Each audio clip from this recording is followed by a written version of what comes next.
So this week I decided that we're going to be talking about how to plan a road trip because it's something that is easy to do. I've done a lot of road trips, so I think I have decent experience to talk to you about basics of planning a road trip. So I'm going to share my screen and pull up my slideshow.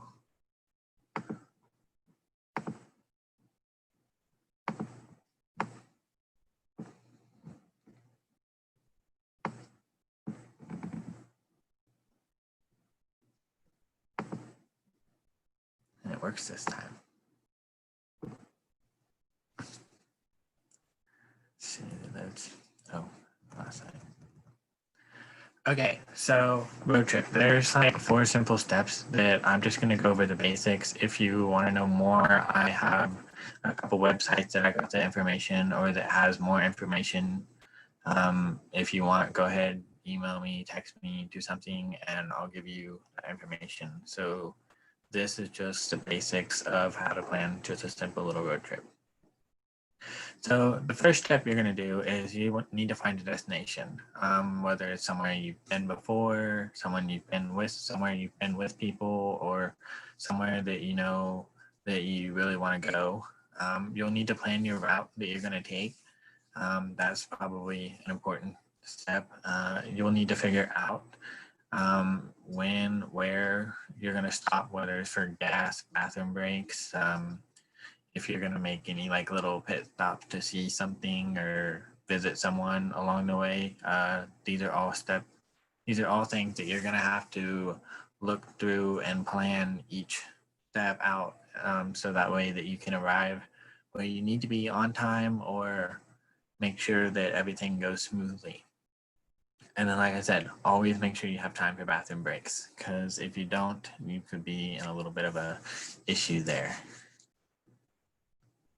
So the next step you're going to do is the itinerary. So if you're, whether you're somebody that needs to have like a detailed plan, like down to the minute or the hour that says you're going to be here for this long, or if you're more of a relaxed person, then you can just have like, say you're going to go shopping at this place, and this place that day, and then the next day you're going to do these things. So you need to have some sort of plan, whether it's really detailed or just like a basic plan, because that'll help you out. Make sure you get to see everything that you want, whether anything goes wrong or not. So yeah, you can just have like each day planned out, what you're going to do, how long you're going to do, how long you're going to be at each place. Then there's the more relaxed, you just have what you're going to do each day, and then however long you're there depends on how much time you feel like spending there that day or whatnot. And it never hurts to have a backup plan just in case something goes wrong, something gets canceled, or something's not as fun as you thought it was going to be, or anything can go wrong on a road trip. So you always want to make sure you have some sort of a background plan just in case something does go wrong.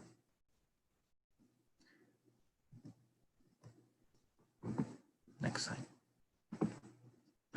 Your third step, budget. So this is probably the most important step. You'll have gas, food, hotel if you're staying overnight, entertainment, like what your main point of the trip is going to be, and then any extra things that you're doing. So you'll need to get an estimate of all this stuff so you can write it all down and figure out exactly how much money you need, so that way you can save up enough for this trip that you're going to take. And when you are estimating, never round down, always round up, so that way you will have plenty of money. It's better to have more than to fall short, and then you find out you're going to be cutting stuff, or you're stressing on whether you're going to have enough gas money to get back home, that kind of stuff, and that's never a fun thing to do. Now, easy ways to cut your budget down. Always you can browse around, look at, if you're staying the night, look at hotels, find the cheaper one that, but cheaper, but still has everything that you need, because there are good hotels out there that are cheap.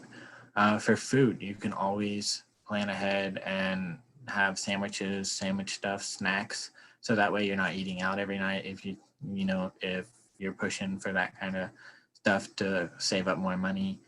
Um, and then gas is always good to know how much it takes to fill up your tank, and then just add $5 or $6 onto that each time, and then calculate your miles that you're going to take, however long it's going to take you there. And then you're going to want to again add some more onto that just to be on the safe side, and then roughly plan for. So if you think your miles is going to take you, if it's going to take you 3 times to fill up your tank, plan for filling it up 4 or 5 with extra. So then that way you are safe and you can make it back home and you won't have any issues there. If you're going to rent, if you're going far enough away, you're going to rent a car. Make sure you know how much that's going to be and the prices of that. I think that is there. Fourth step, vehicle preparation. So you always want to have your vehicle checked up on before you leave for a road trip. Whether you're looking at it yourself, you're having somebody look at it that knows about vehicles, or you take it to a shop and have them do a full checkup on it. You want to make sure your oil level is good, your tires are full, the pressure that they need to have in it. Always want to have a spare tire. Trust me on that one. You want to check all your lights, make sure that they're working. There's a lot more stuff that you can do to make sure your vehicle is good, but I do believe that somebody else is going to be going over basic vehicle maintenance in another life skill class, so I'm not going to go too in depth in that. But these are the main things that you're going to want to check before you leave. And it's never a bad idea to have like an extra container of oil in your vehicle, or if you have like a small gas container, fill that up, take it with you if you're going to be going on a very long road trip. Those are always good things to have with you. And then the next step is basically just enjoy your trip. So my plan is this next time we meet, I want you guys to go through these steps, plan a road trip, whether you're going to do it or not, that's up to you. It can be a 30-minute road trip. It could be 5 hours or more. But pick a place that you want to go. Preferably, I want you to think outside the box and go somewhere you have not been yet.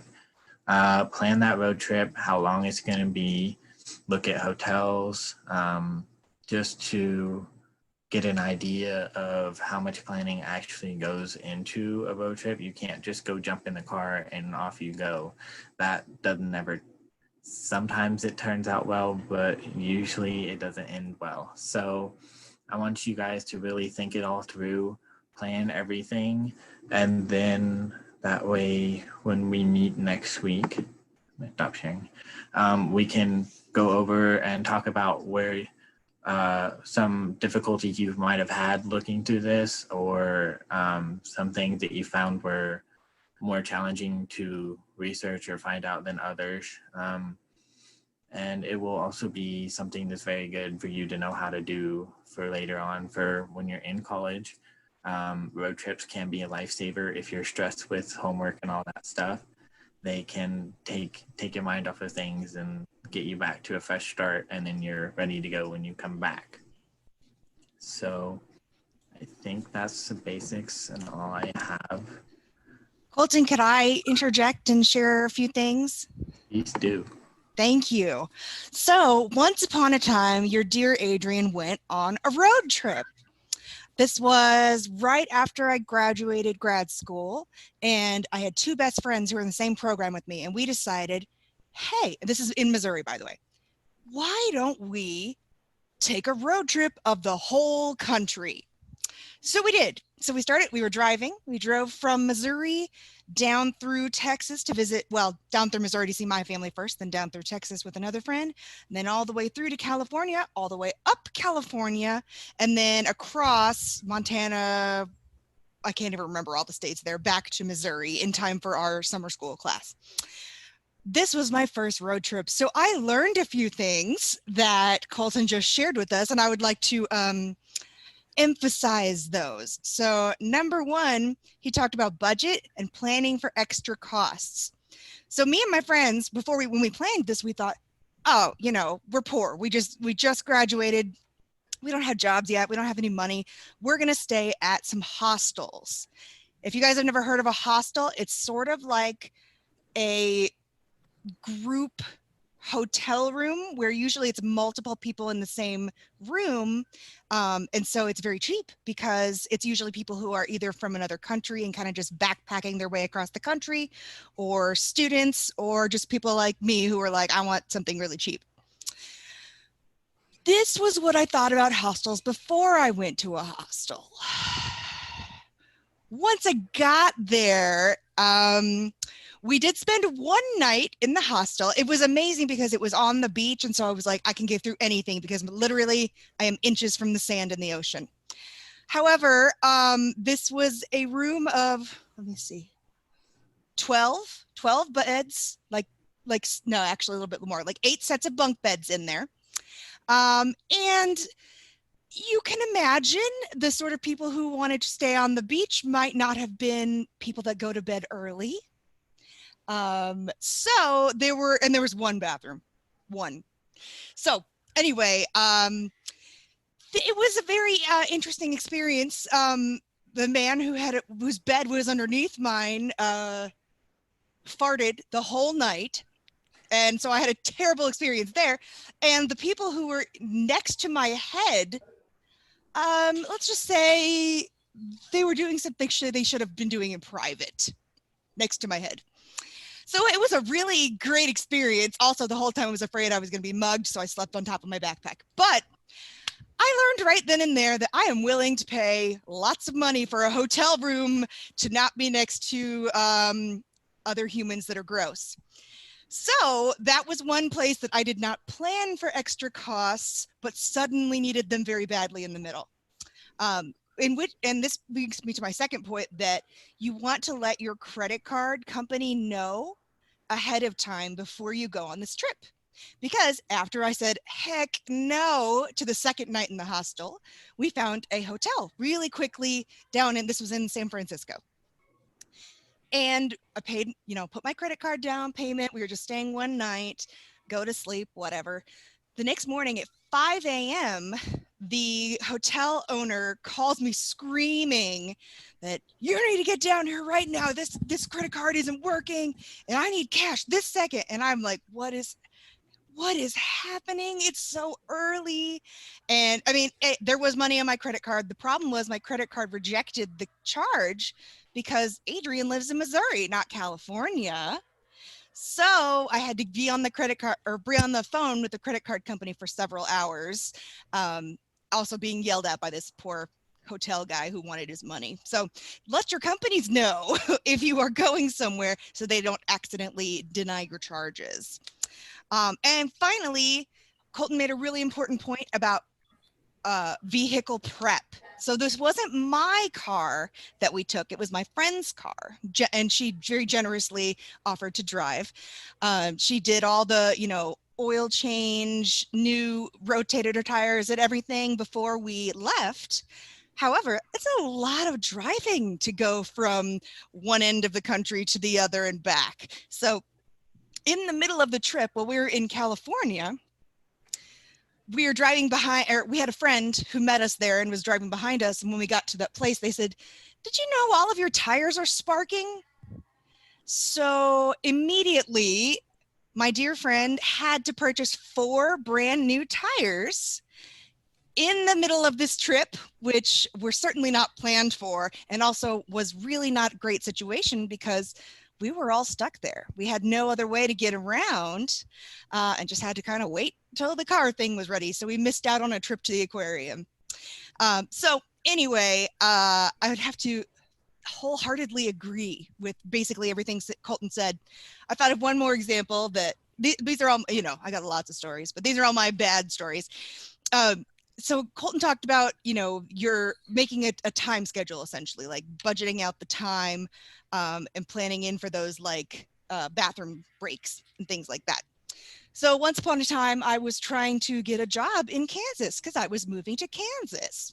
And I had an interview at a college which will remain unnamed. And I was living in Missouri, 5 hours away. So this interview, of course, was at like 11 a.m. And so I got up way too early to drive to this interview, and didn't factor in things like traffic and bathroom breaks.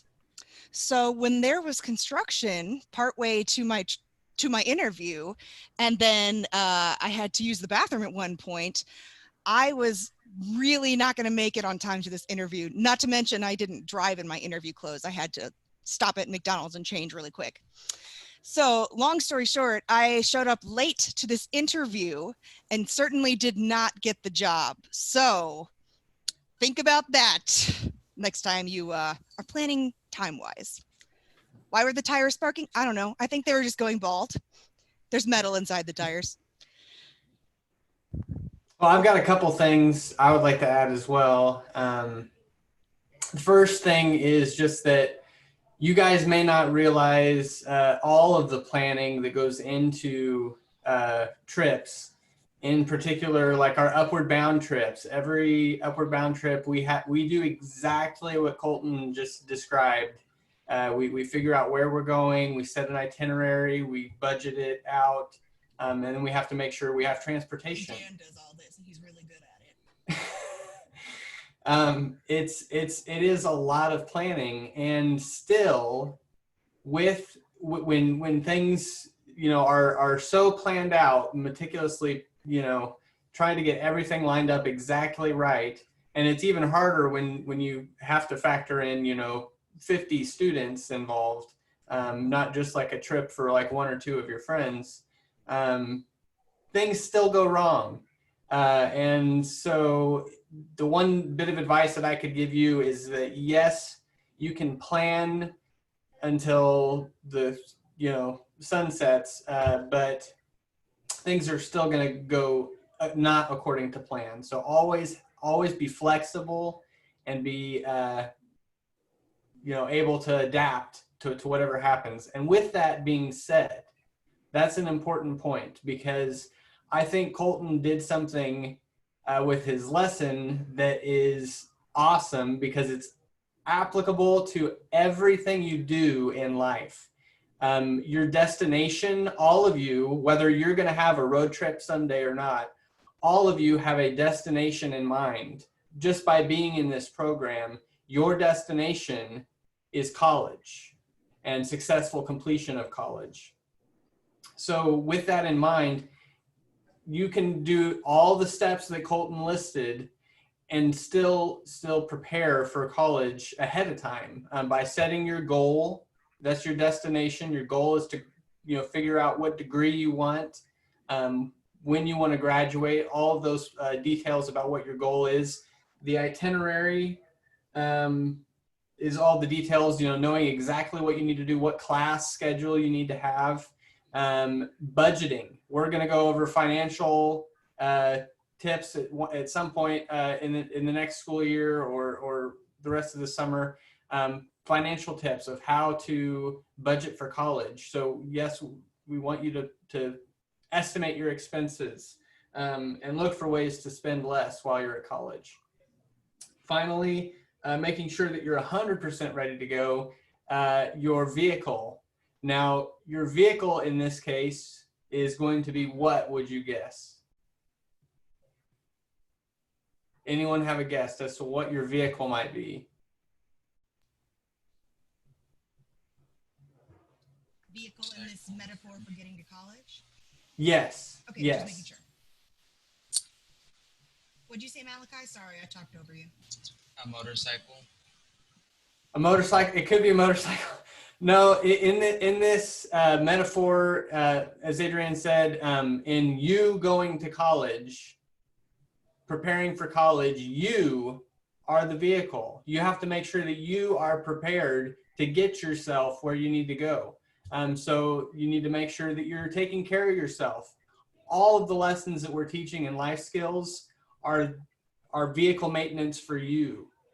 So make sure that you're paying attention to these lessons, even if you don't think you're learning something for what the specific subject is that we're talking about. So maybe you aren't planning on taking a road trip anytime in the near future. There are still things that you can take and learn from every single lesson that's applicable to you and your goal of going to college. So that's all I had to add.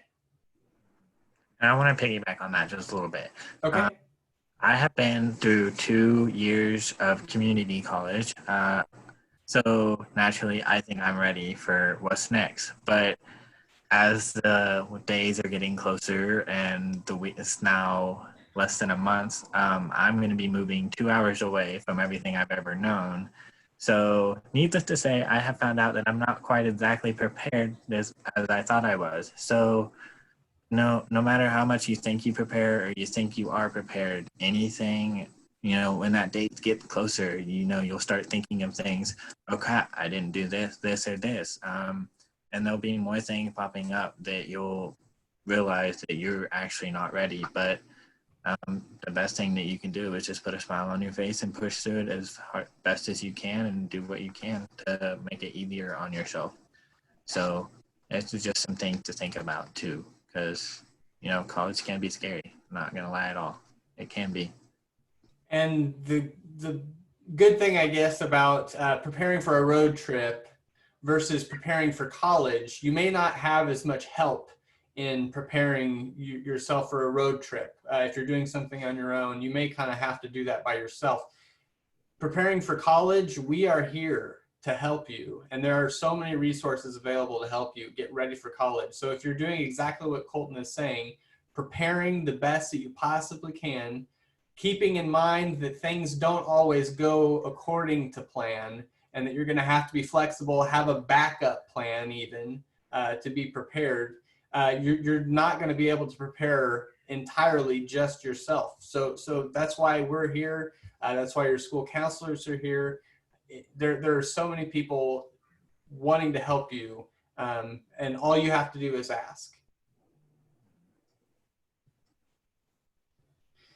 Okay, so does anybody have any questions about the preparing for the actual road trip? And what I want you guys to do is to put up like a Google document that just has, how many days you're going to be gone, where you're going, that basically taking yourself through each of those 4 steps and what you're going to do, show that you've prepared a budget and all that stuff. So that way we know that you're able to do this, and then we'll just talk about it and we'll go through a couple of them if that's okay. And we'll just talk about some of the things that were harder, more difficult, and challenges that you found while doing this next week. I'm creating an assignment right now in the classroom, the life skills classroom. So in just a few minutes, you'll be able to get on the life skills Google Classroom and find in the to-do topic under classwork, you'll be able to find the road trip assignment. And it's just going to be you attaching a Google Doc, following all 4 steps. And I'm going to attach the slideshow as well to this so that you can have that as a reference. Does anyone have any other questions about the assignment or about preparing for a road trip or life in general? Or does anyone else have anything to add? I know, John, do you have any words of wisdom?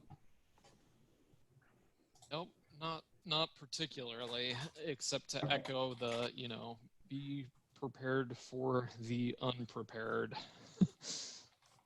Yeah. Does anyone else have a quote-unquote horror story about something happened on a family trip or a road trip that you've learned from?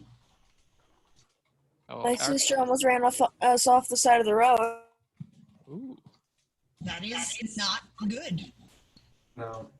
We were in we were in Arkansas, and my parents are like, we're gonna teach her to drive on the narrower cliffs roads. She kind of lost a little bit of traction on one of them. Yipes.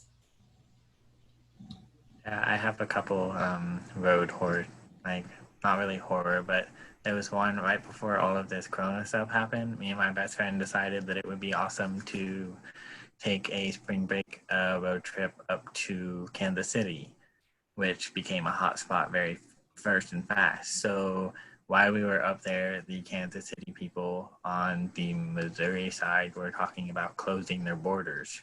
We were in Missouri, so that's where our hotel was on the Missouri side. So we were kind of freaking out, trying to figure out what we needed to do because we had paid for a night at the hotel, so we still have one more night to stay. And so we were trying to figure out how, if they did close the borders, what we were going to do for 2 weeks, or how we were going to figure out how to get back home, because we would have been stuck in Missouri and not been able to get back to Kansas. So I mean, that was a little scary, but obviously we didn't get stuck because they decided to wait. I don't even know if they closed the borders or not, but that was something that was a little scary. So no matter, and we thought we had prepared for everything, but we didn't think about, obviously, Missouri's borders closing. You didn't plan for a global pandemic? No, we didn't. I think that's kind well, of I hard. think we all can learn from that. That is really scary. But, obviously things are closing because of coronavirus, and probably no one could have predicted that. But another upward bound trip that John and Dan and I, well, not John wasn't there, but we were taking seniors to Washington, D.C., and we had booked 2 Airbnb apartments, one for the girls, one for the boys. And the day before the trip, they canceled on us because of flooding, quote unquote. And so we suddenly had to find, if we're doing hotel rooms, we can only have 4 in a room at the most. So we suddenly had to find several hotel rooms in a day while this was in May, which is obviously graduation time usually. So that was something we could not have planned for because, it's a quote unquote act of God, or act of plumbing, I suppose. Yeah. And if any of you have ever tried to book a hotel room, it's almost impossible to get one hotel room in a busy time in a busy city the day before, but getting multiple, trying to get them close together, that was, I can't believe we did it. I cried a lot.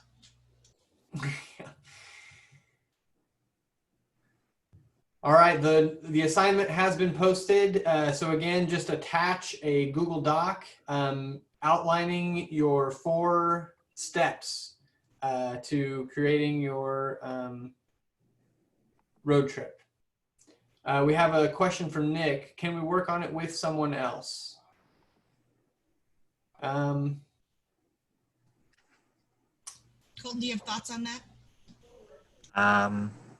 As long, I don't know, because it's like I want to make sure that each of you understand the full process that goes into planning this, because like Dan was talking about, this can not only be helpful for just planning a road trip, it can be helpful for anything as you're going on. So I guess it would be okay if one person is not doing all the work, and if you like split it evenly or somehow. You both have to still turn in the assignment. You can't just submit one assignment. So. All right. Questions? Excellent. I've got a little bit of a story I guess I could tell you.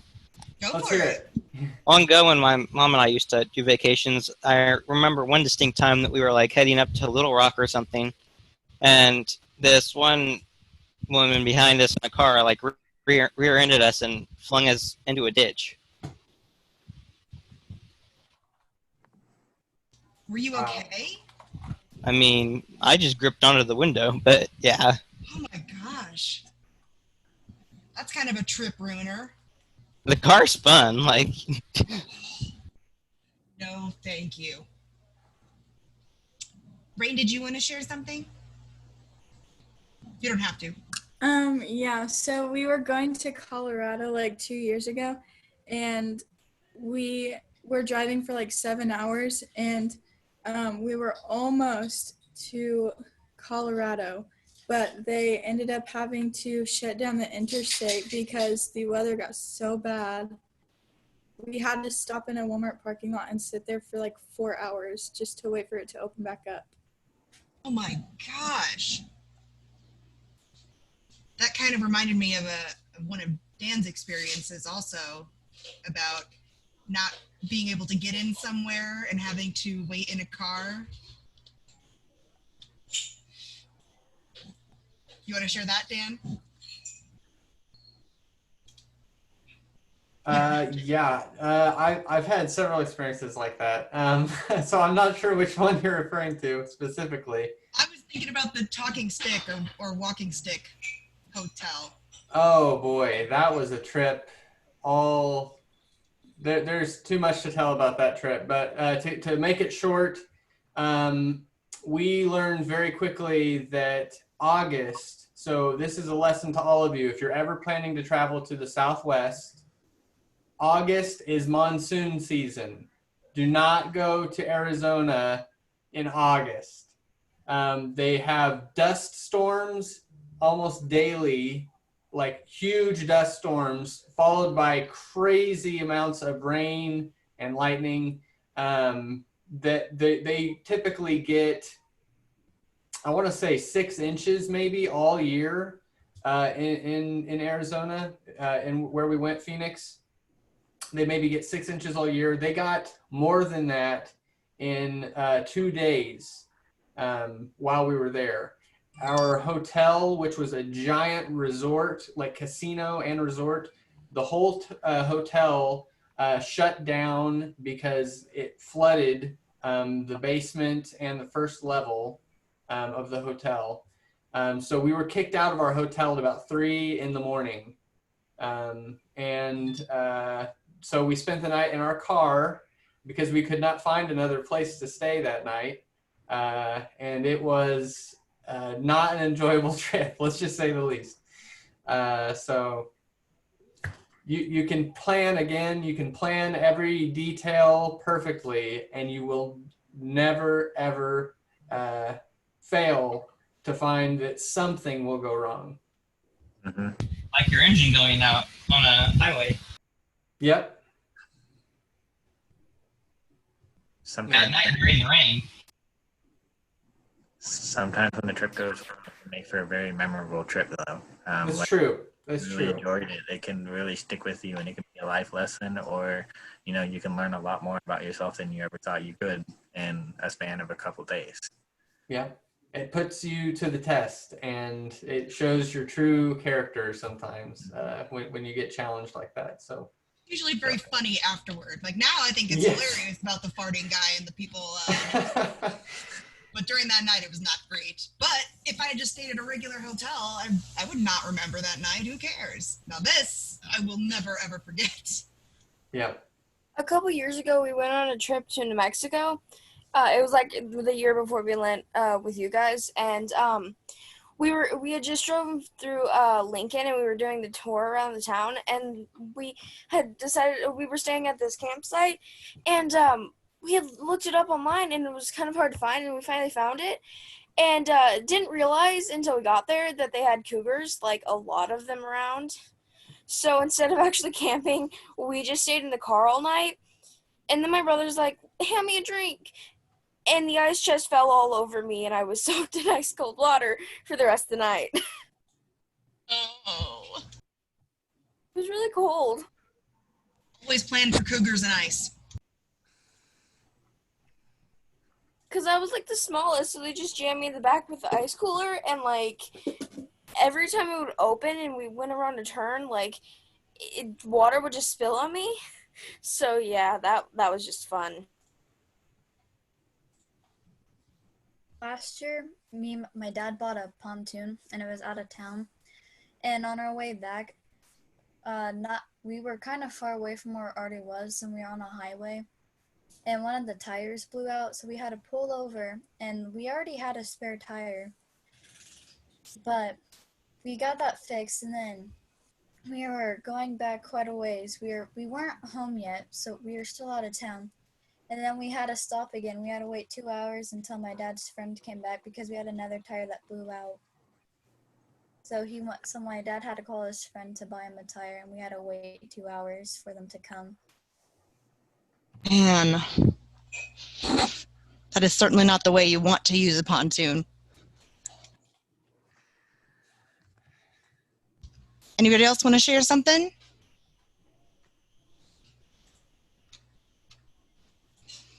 All right. Well, I think we heard lots of good examples from Colton and some bad examples that prove our points. So, all right. Dan said he put the assignment in the Google Classroom, so you guys should begin working on that as soon as you can. Otherwise, unless you have anything else, Colton, I think we're done today. Nope, I don't have anything else. All right. Awesome. Well, thank you very much. We'll see you guys tomorrow morning. Yep. Have a good night, everybody. Good night. Bye.